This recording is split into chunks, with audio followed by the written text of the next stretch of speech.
Pero attorney, bagamat hihintayin pa rin po namin ang inyo pong pag-file na motion for reconsideration diyan, hindi pa ho naman po tapos mismo ang issue kasi bagamat hindi pinagbigyan yung ito pong inyong kahilingan na ilabas yung ICC arrest warrant na yan, pinagbibigay pa po pinagbibigyan pa po Yes. ng kataas-taasang hukuman ang respondents na mag-file ng manifestation tama na within 10 days, di po Yes, ba? tama po. Okay. Tama po. Tama po. Hindi ko nga din maintindihan bakit yung inquirer, yung rappler, no?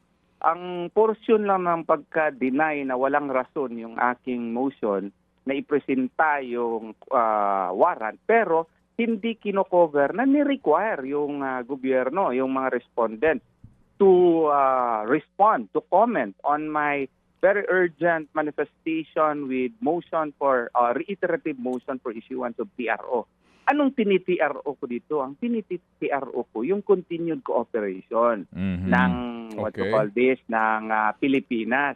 Kasi kung hindi ka na partido doon sa ICC, hindi ka na party sa Rome Statute, wala ka ng obligasyon na makipag-cooperate, wala ka na obligasyon mag-implementa ng warrant. Mga kapatid, brothers and sisters, saan ka pa? Dito na tayo sa totoo.